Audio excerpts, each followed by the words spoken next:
Russia alone. We commend Ukraine for its restraint in not responding to Russia's repeated provocations. We stand in solidarity with the Ukrainian people and its government. Allies are united in their full support for Ukraine's sovereignty and territorial integrity within its internationally recognized borders. We will continue to provide Ukraine with strong political support, and allies are providing equipment to help Ukraine defend itself, as well as sustained financial support. For months, Russia has been building up a massive military force in and around Ukraine, including in Belarus, with well over 150,000 troops and fighter jets and attack helicopters.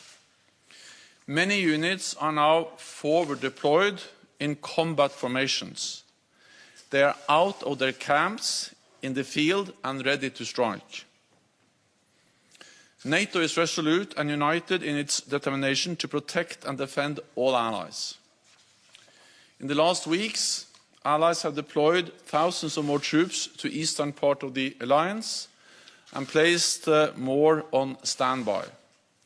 We have over 100 jets at high alert, and there are more than 120 allied ships at the sea from the high north to the Mediterranean. We will continue to do whatever is necessary to shield the alliance from aggression. NATO allies and the rest of the international community warned there would be a high cost if Russia carried out further aggressive actions against Ukraine. I welcome the economic sanctions announced today by many NATO allies and the decision by the German government that it cannot certify the Nord Stream 2 pipeline. We urge Russia in the strongest possible terms to choose the path of diplomacy. This is the most dangerous moment in European security for a generation. But Europe and North America continue to stand strong together in NATO, united and committed to defend and protect each other. And with that, I'm ready to take your questions. Okay, we'll go to Ukraine form here. Dmitry Shkurko, National News Agency of Ukraine. As NATO has quite transparent policy in the situational assessment, could you please share the vision? Have you discussed with Ukrainian side the possibility that Russian troops will not stop on the contact line and will be moving deeper, at least to the administrative borders of the Lugansk and Donetsk areas? And what will be the reaction of NATO in that regard? And the follow-up question, if I may, what is your assessment? How high is still a risk of a false flag operation from Russian side? Thank you. Every indication is that Russia continues to plan for a full-scale attack on Ukraine. We see the ongoing military build-up. They promised to step back, but they had continued to step up. We see that more and more of the forces are moving out of the camps and are in combat formations and ready to strike. And we see the ongoing provocations in Donbass and the different false flag operations where they try to create a pretext for an attack. And then, of course, we saw last night that further Russian troops moved into Donbass, into parts of Donetsk and Luhansk. And then we have the threatening rhetoric, which was actually confirmed in the speech of President Putin yesterday. At the same time, it's never too late. It's never too late to not attack. And that's the reason why we continue to call on Russia to step back, to de-escalate, and to engage in good faith in diplomatic efforts to find a political solution. If Russia decides once again to use force against Ukraine, there will be even stronger sanctions, even a higher price to pay. Allies continue to provide support to Ukraine, and in the meeting with Ukraine today, many allies pledged continued support, financial support, military support, and also NATO provides critical support to help Ukraine strengthen its cyber defenses. And of course, NATO's main responsibility is to make sure that there is no aggression against any NATO allied countries. So we have already increased our presence in the eastern part of the alliance, and we're ready to further increase our presence in the eastern part of the alliance if necessary. Associated Press.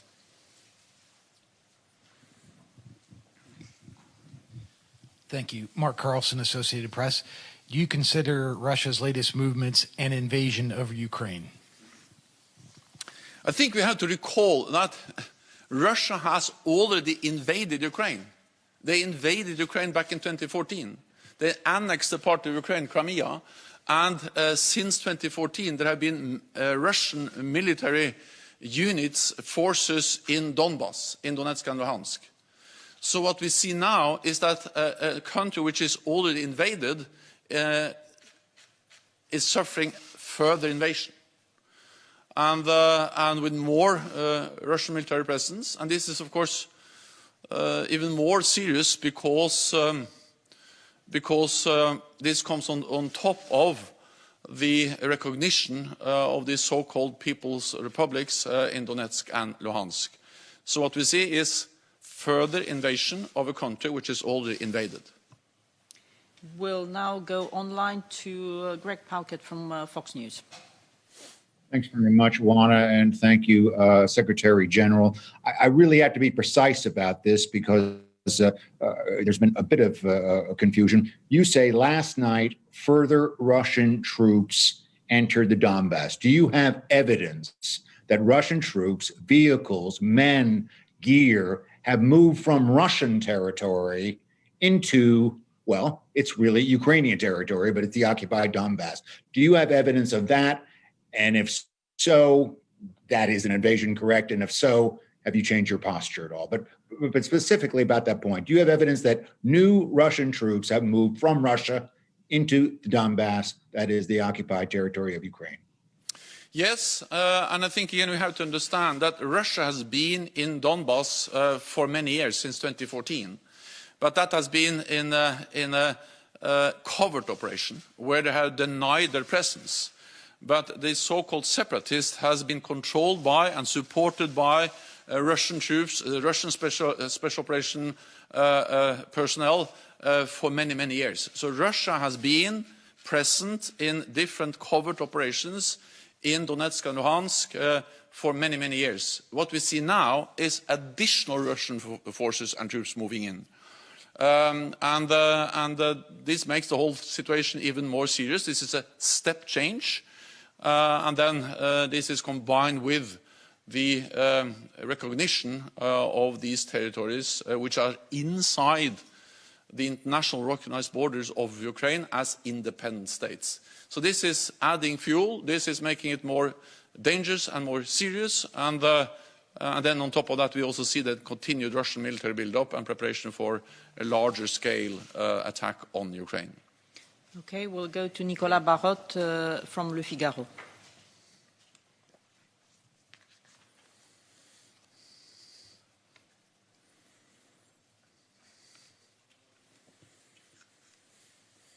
We can't hear you, Nicolas.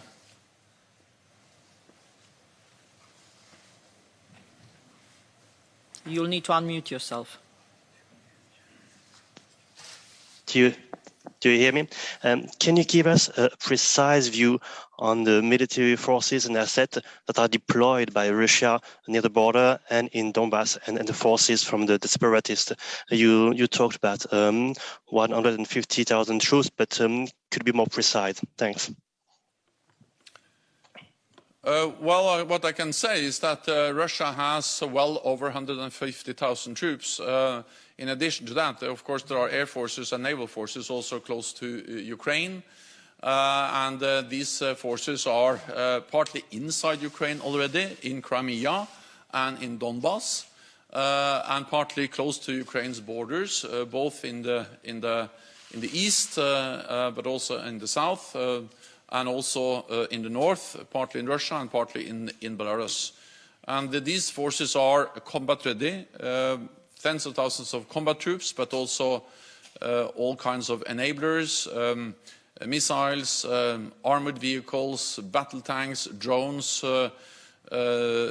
systems for electronic warfare, air defense, Iskander missiles, which are actually dual-capable missiles, and a wide range of different military capabilities. So this is a force which is not only strong and well-equipped and have a lot of high-end capabilities, but is also a force which is now fully resourced with ammunition and fuel, and then more and more of the troops have moved out of their camps and now are now in a position where they can attack without any warning time. So, of course, this makes the whole situation very dangerous.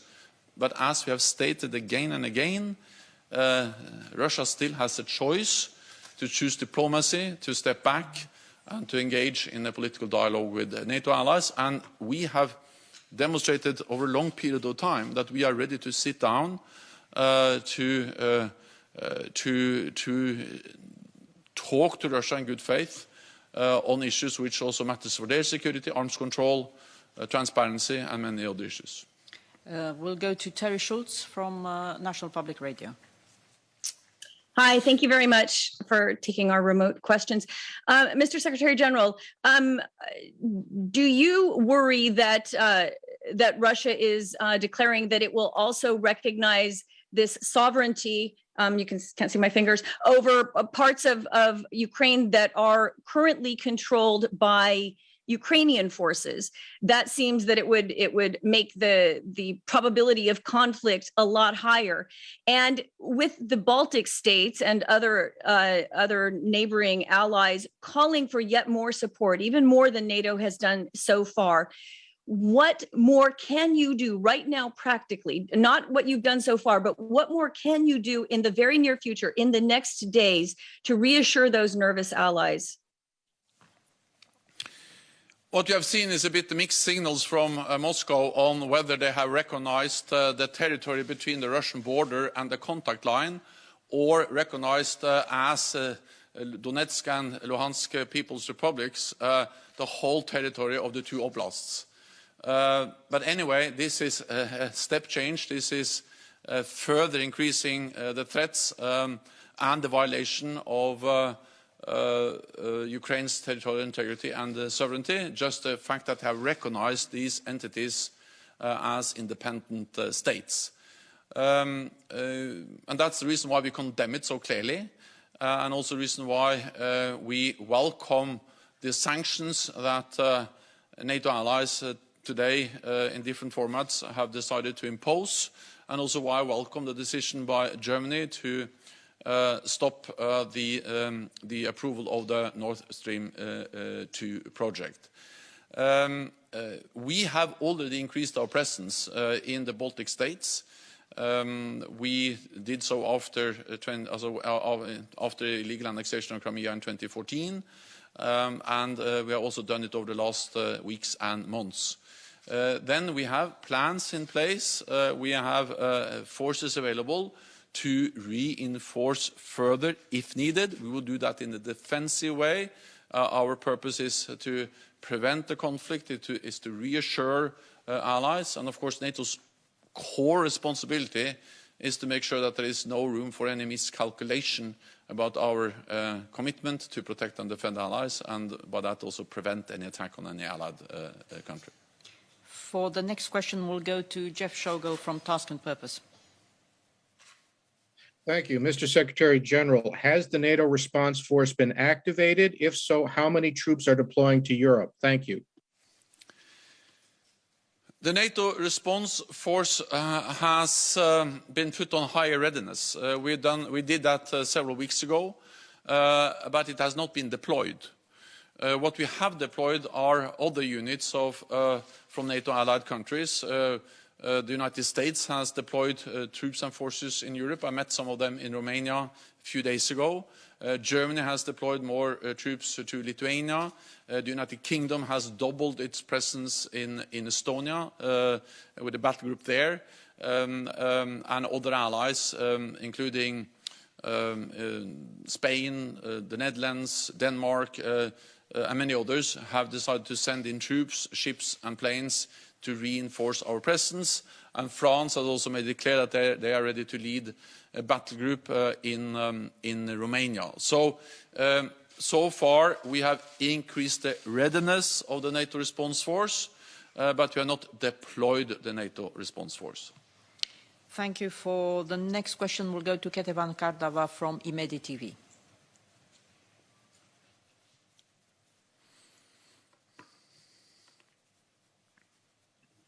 Hello. Good evening.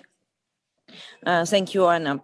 Mr. Secretary-General, latest news from Russia. Putin asks lawmakers for permission to use force outside Russia could pave the way for broader attack on Ukraine. How would you comment on this issue? And also, yesterday, Putin spoke a lot about NATO expansion.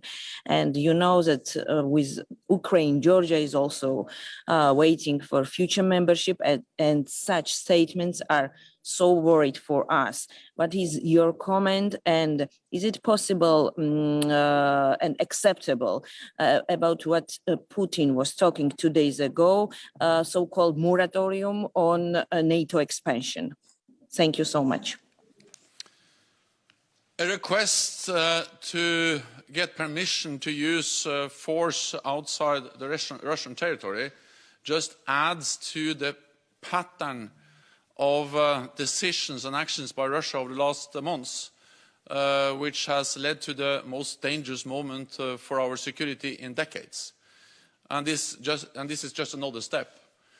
I think we have to recall that actually NATO and NATO allies warned this fall that we saw a military build-up by Russia and plans to reach a level of Russian forces in and around Ukraine, which is very much where we are today. So this is something that has been predicted many months ago, and then Russia has done what we expected and what we warned against. They have significantly increased their military presence in and around Ukraine.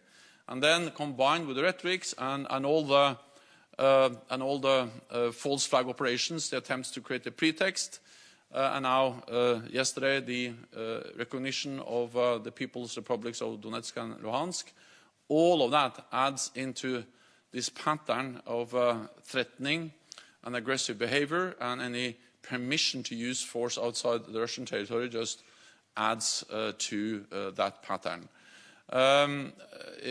Fundamentally, it doesn't change our message, and that is that we continue to call on Russia to step back, not to continue to step up, as we've seen over the last weeks, but also that they engage in real diplomatic efforts. NATO has made it clear that we are ready to talk, and we have listed in letters, or in a letter we have sent to Russia, but also the United States has conveyed a document to Russia in parallel with NATO, where we list many areas where we're ready to sit down, discuss, and try to find a political path forward. But in that document, we also made it clear that we will not compromise on core values. And one of them is, of course, the right for every nation to choose its own path. NATO enlargement has been extremely important for Europe over many decades. It helps to spread democracy, freedom across Europe for decades after the end of the Cold War.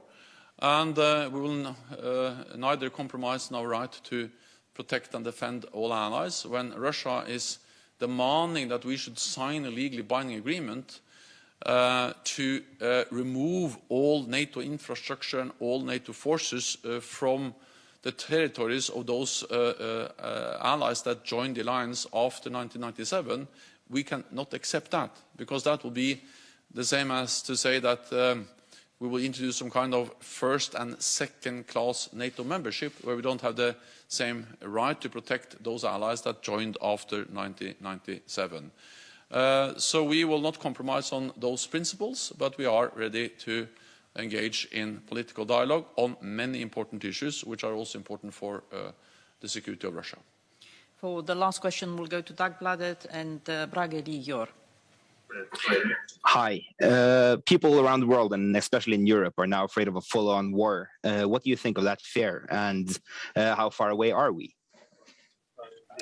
Well, there is a real risk, and that's exactly why we have been warning against this for months. And regrettably, what we have seen over the last months is that exactly what we predicted has happened. But it's still possible for Russia to change course and to not continue the military build-up and not invade further Ukraine. I think also that we need to realize that Ukraine is a highly valued partner. We support them with military support, with political support, with the cyber defenses, with equipment. Different allies provide different types of support. But when it comes to NATO allies, we provide absolute security guarantees, meaning that we make it absolutely clear that an attack on one ally will trigger a response from the whole alliance, one for all for one. And that's also the reason why NATO has increased its presence in the eastern part of the alliance in a defensive manner, to make sure that there is no room for miscalculation about our ability to defend all allies. And as long as we do that, we will prevent an attack on NATO allied countries. Thank you very much. This concludes this press conference. Thank you. Thank you.